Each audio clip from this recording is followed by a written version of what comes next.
Bom, obrigado. É sempre um prazer, uma honra estar aqui discutindo o ensino, discutindo residência médica e cada vez mais nós estamos ampliando o nosso espaço de atuação nesse tema, né? Há 10, 15 anos atrás nós tínhamos 15 minutos no final do congresso, no último dia, e hoje nós conseguimos estar inseridos dentro da programação em um momento significativo, né? E cada vez mais, e eu tenho participado de alguns aqui também, né, nós vemos um número maior de pessoas interessadas no tema. Eu vou falar muito outra área específica. Aqui nós motivamos, eu vejo aqui muitos alunos. Ontem, durante o encontro das ligas, nós tivemos oportunidade de discutir muitas coisas e hoje eu estou aqui mostrando, mas o mais importante é o debate que vem a seguir, não é?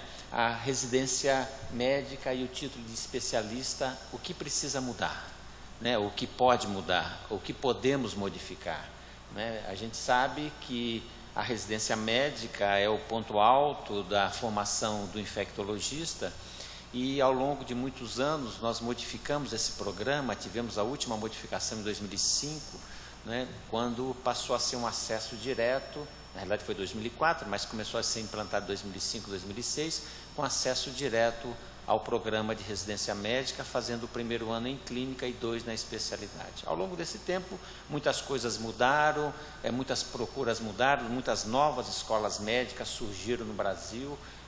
Certamente a procura pela infectologia deve aumentar, talvez não tanto pelo interesse, eu gostaria que fosse pelo interesse, mas também pela multiplicidade de médicos que se formam a cada ano. Isso certamente vai ter um impacto na procura, como já teve no ano passado, quando nós não tivemos essa coisa. Então, eu vou lembrar, bom, primeiro, eu não tenho nenhum conflito de interesse por esse tema, além, Alexandre, de ser apaixonado pela especialidade que eu faço, né, há muitos anos, né? Como é que é a especialidade hoje? Eu vou tocar alguns assuntos, por favor, depois lá na frente a gente pode voltar à discussão. A especialidade, ela foi criada, né, uma comissão nacional, uma comissão de especialidade, criou alguma coisa que é chamada as áreas de atuação. A especialidade de infectologia já foi criada há muitos anos, né, já existe há muitos anos, desde os primeiros momentos como medicina tropical, né, como doenças infecciosas e assim por diante. Mas essas áreas de atuação foram criadas permitindo que as especialidades pudessem oferecer anos opcionais e adicionais para o aprofundamento dos conhecimentos e habilidades técnicas, não é? E também essas que vocês estão vendo aqui são as áreas de atuação formal da infectologia, né? Onde nós temos a infectologia pediátrica, a infectologia hospitalar, recentemente introduzida, a rancenologia, desde o início, quando foi criada a especialidade, ela foi incluída, e aí a gente tem uma série de dificuldades para entender o porquê, a área de atuação da especialidade, mas fica claro ao final, e a medicina tropical, que foi incluída como área de atuação. Embora fosse a especialidade mãe da infectologia, hoje é uma área de atuação. Isso foi discutido muito com a Sociedade Brasileira de Medicina Tropical, e neste congresso, lá no Rio Grande do Sul, foi quando nós fizemos essa integração final, e depois foi incorporado, e hoje a medicina tropical é uma área de atuação da infectologia. Em algum momento, eu acho que foi 2010, a Sociedade Brasileira de Infectologia fez uma enquete de quais outras áreas, uma pesquisa de quais outras áreas poderiam ser incorporadas dentro de áreas de atuação da nossa especialidade, abrindo o leque de atuação. E essas foram as citações. Evidente que, para ser considerado uma área de atuação, não pode ser uma doença. Embora alguém vai dizer, mas a rancenologia foi uma doença, mas isso foi incorporado quando foi criada. Depois o Conselho Federal de Medicina, junto com a Associação Médica Brasileira, criou uma justificativa para áreas de atuação e tem que ser uma coisa de uma abrangência maior, e a gente sabe que essas sugestões que aqui estão, nem todas elas podem ser incluídas como áreas de atuação. Bom, e aí vem a pergunta, como é que eu posso ser infectologista? Como é que eu posso me rotular de infectologista? Porque a partir de um determinado tempo se começou a criar funis, né, para se poder considerar um especialista. Quem é um especialista? Esse especialista, obviamente, nós somos nesta área. E aí, que é o ponto que eu vou chamar a atenção, nessa lei, não é? Foi uma lei de 6.932, de 7 de julho de 1981, ainda sob a ditadura militar, um programa de residência médica credenciada sob essa lei, confere o título de especialista. Então, isso significa que ao final da residência médica, aquelas residências credenciadas pela Comissão Nacional de Residência Médica ligada ao MEC, mas não é do MEC, tem um grupo grande de pessoas que discutem isso, mas é vinculada ao MEC, ao Ministério da Educação. Essa Comissão Nacional foi criada e com a finalidade de credenciar os programas de residência médica. Então, esses programas de residência médica credenciados, isso vale para todos, não para infectologia, não só para infectologia, conferem o título de especialista. E aí, essa é a questão que a gente vai debater hoje bastante, né, sobre o título de especialista conferido pela residência médica. E aí, o segundo momento é para aqueles que não fizeram, para aqueles que não puderam, para aqueles que passaram, as sociedades de especialidade criam o título de especialista através de uma prova que ontem, aqui na nossa sociedade, foi feita. O título de especialista em infectologia foi criado, Alexandre fez parte do grupo que fez a prova. Então, existe uma norma para algumas pessoas que queiram fazer, e obviamente a maioria dos residentes, e assim que nós gostaríamos que fosse, fazem a prova de especialista. Então, essa é a maneira. E somente os títulos de especialistas dessas duas formas de aquisição podem ser registrados junto ao Conselho Federal de Medicina. Isso, na prática, significa que eu só posso dizer, isso vale para todas, que eu só posso me considerar um especialista se eu tiver residência médica ou título da sociedade da minha especialidade. Então, isto é o que define a residência médica como um todo. Bom, isso existiu daquela lei de 81 até que uma nova lei, em 2013, né, foi criada e foi conhecida como a Lei dos Mais Médicos, que tem muito criticada por toda a classe médica, não é? Bastante criticada, aliás, pela classe médica, não é? Mas tem algumas coisas interessantes. E a primeira é essa.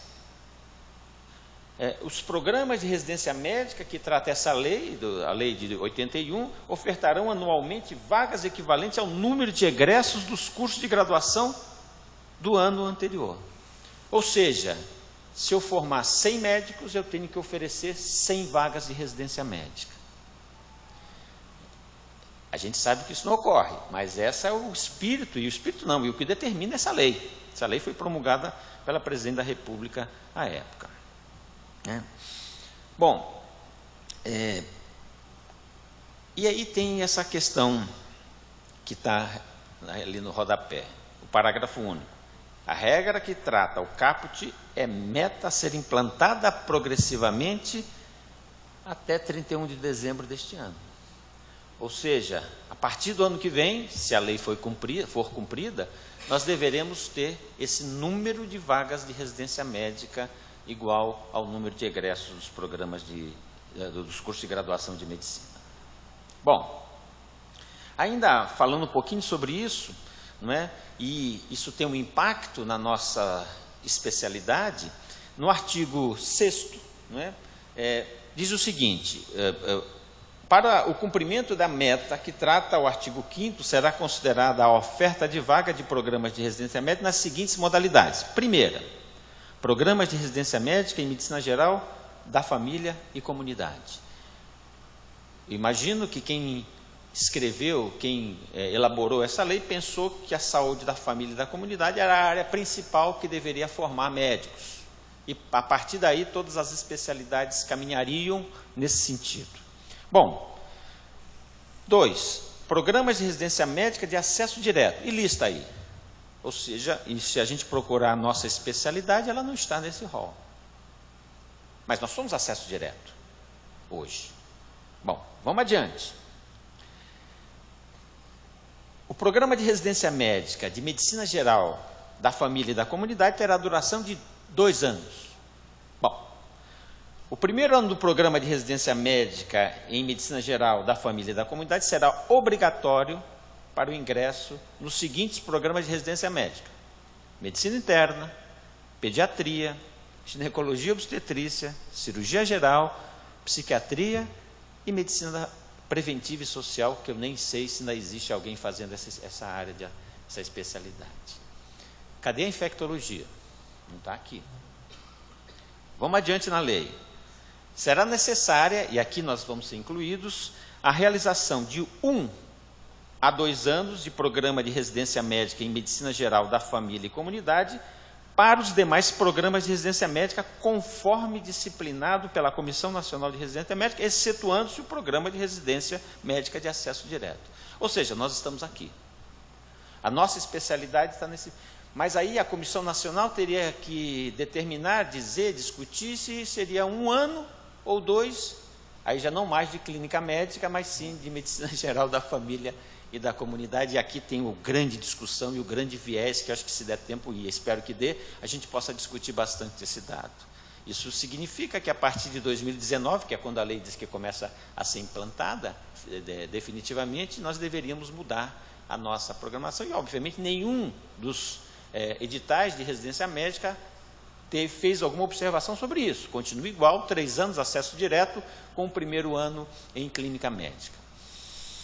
Bom, vamos falar um pouquinho da carga horária, eu ainda tenho um tempinho, para entender a proposta que eu vou fazer ao final. Não é? A nossa residência médica, pela lei que criou a residência médica, tem 2.880 horas ano. Isso bem denso. 10 a 20% dessa carga horária é para atividades teóricas e práticas, teórico-práticas, atividades teóricas, desculpa.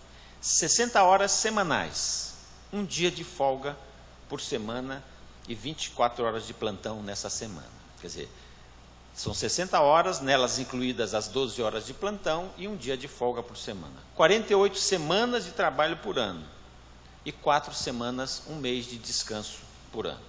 Então, esse é o que a lei de 81 preconiza. Ela está vigindo até hoje, porque não foi modificada pela lei de 2013 dos mais médicos.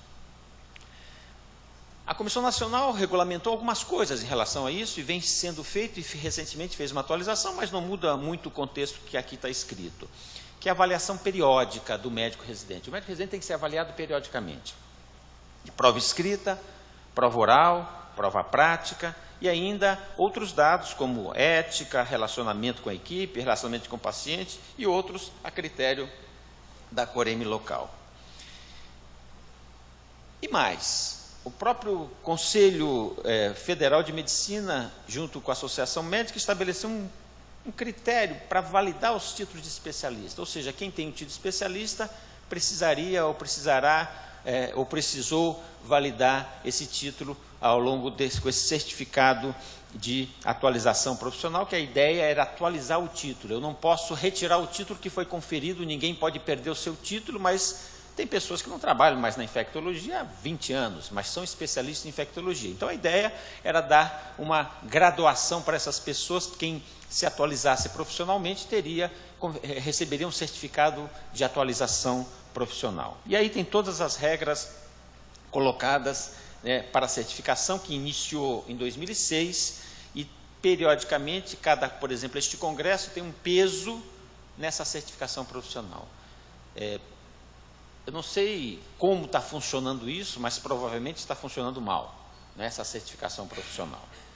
E aí tem ainda toda uma série de informações que validam essa certificação de atualização profissional, que teoricamente seria feito a partir de 2006 para todos aqueles médicos residentes que receberam o seu certificado seu título de especialista, e todos aqueles que fizeram prova de título de especialista a partir de 2006 precisariam dessa atualização. Bom, e aí tem toda a normativa para isso, que eu não vou me deter mais. E ainda tem um título de especialista na nossa sociedade, que foi realizado agora, ontem, não sei quantos... Foram 22 na categoria regular e 2 na categoria... especial. Então, 24 pessoas fizeram prova de título nesse congresso. E cada congresso vem sendo feito dessa forma o título de especialista. Tem lá toda uma maneira de avaliar, né, e tem até um custo, R$ 700 para os sócios e R$ 1.500 para aqueles que não são sócios. Bom, agora vamos, nos meus 5 minutos finais, que eu já recebi o aviso, discutir a proposta que eu quero fazer e já fiz. Essa proposta não é nova, eu apenas estou formulando de uma outra forma. Nós já fizemos a Sociedade Brasileira de Infectologia há pelo menos 8 anos atrás. Eu espero que a gente consiga efetivar esse ano, se a gente for discutir. Bom, quais são os argumentos para aquilo que eu vou colocar aqui agora? Primeiro, o processo de credenciamento da residência médica é muito criterioso. Quem já preencheu o formulário para credenciamento de residência médica sabe que ele é extenso. Um monte de dados, e principalmente os de agora. A carga horária é uma carga significativa. São 2.880 horas. Quer dizer, não é uma carga pequena para a formação de um especialista. Eles são avaliados periodicamente, como eu já mostrei, né? 3 anos de atividade prática diária e supervisionada. Quer dizer, um programa de residência médica é um programa de treinamento e serviço dos mais completos que existe nas especialidades, nas áreas todas, nas profissões. E tem um título de especialista conferido por lei. A lei confere, ao final da residência, justo, um título de especialista. E aí vem a pergunta que os residentes fazem, e todo mundo faz: pô, para que eu preciso de um título da Sociedade Brasileira de Infectologia se eu já tenho se a lei já me conferiu esse título? Para quê? E aí algumas sociedades de especialidades discutiram muito isso, e essas sociedades que têm um poder maior sobre os seus especialistas, algumas delas, por exemplo, a cirurgia plástica, nenhum médico cirurgião plástico que não esteja no rol lá da Sociedade Brasileira de Cirurgia Plástica tem vamos dizer, a tranquilidade de exercer sua profissão. Eles são meio que, principalmente por conta de processos, etc., né? Então, o título da sociedade tem um peso maior do que o da residência médica. A Sociedade Brasileira de Neurocirurgia, a mesma coisa. A Sociedade Brasileira de Dermatologia, eu desconheço talvez alguém que não queira ter o título da sociedade, mas a nossa ainda patina nessa questão do título. Então, nós precisamos mudar um pouquinho esse título. E é isso que eu estou querendo argumentar hoje. E a justificativa é, primeiro, valorizar o título da sociedade, porque as pessoas perguntam: para que eu preciso desse título da sociedade se isso não vai impactar na minha vida pessoal, profissional? Então, precisamos valorizar a nossa sociedade. E eu lembro que há muitos anos atrás, quando se reativou essa questão do título, nós tivemos um congresso em que todos os sêniores que hoje deram aulas para vocês, inclusive o Guido, que estava aqui dando aula, prestou prova. Alguém precisa perguntar: será que o Guido precisava de o título de especialista? Não é? Uma pessoa já reconhecidamente na especialidade. E aí sim, vem permitir ao médico residente, ao final da residência, fazer a prova de título. E é isso que eu quero. E aí tem toda uma regra que eu também não vou deter, porque o tempo está pequeno, mas qual é a ideia? É que ao final da residência médica, depois de todo esse treinamento que ele fez, denso, cobrado, e vocês sabem que residente não reprova, ele é desligado. Se um residente não atingir a média que ao final da residência, ao final não, a cada ano ele é avaliado, ele é reprovado. Reprovado significa tchau. Não tem mais opção, não tem como repetir aquele ano que ele não passou, como na faculdade de medicina. Ele vai embora, é desligado. Existe isso? Existe. Eu já desliguei alguns, né, que não foram aprovados ao final da residência médica. Então existe, é claro que não é tão comum, mas existe.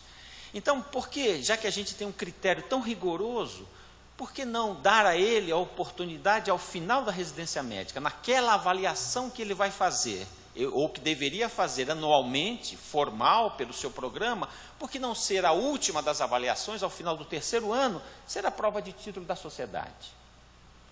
Né? Por que não? Eu valorizo a sociedade e digo ao residente: puxa, você tem a chance de ter uma segunda validação do seu título. Então, é essa a questão que eu confesso que eu venho batalhando há alguns anos para que isso ocorra, né, que a sociedade entenda, que a sociedade já entendeu, eu imagino, mas que a gente coloque em prática essa oportunidade ao médico residente egresso, que já recebe o título de especialista, ele poder concretizar dentro da nossa sociedade e assim valorizar cada vez mais o nosso título e a gente chegar a 90% ou mais % dos especialistas, dos infectologistas titulados. Porque se a gente perguntar isso já foi feito em algum momento, quantos infectologistas nós temos no Brasil? A Luísa sabe disso porque ele já fez essa pesquisa. Não sei, exatamente eu não sei. Será que são só os titulados pela Sociedade Brasileira de Infectologia? A gente sabe que não, são poucos, né? Então nós precisamos valorizar e precisamos ter um controle desses especialistas. Então, por isso, e aí eu estou defendendo essa proposta, por que não ao final da residência médica eu poder dar a oportunidade a esse médico receber o título da Sociedade Brasileira de Infectologia? E aí eu estou só mostrando e terminando, completamos lá no Hospital Heliópolis, que é de onde eu sou oriundo, né, a residência médica, 40 anos de residência médica, né? Então, eu acho que a gente precisa crescer, a sociedade precisa, nós médicos, nós especialistas, nós infectologistas, precisamos crescer a par daquela questão do salário, né, que alguns dizem que é pequeno, mas que na realidade o médico ganha mal, não é o infectologista, é o médico que ganha mal, tá? E é isso, pessoal, muito obrigado.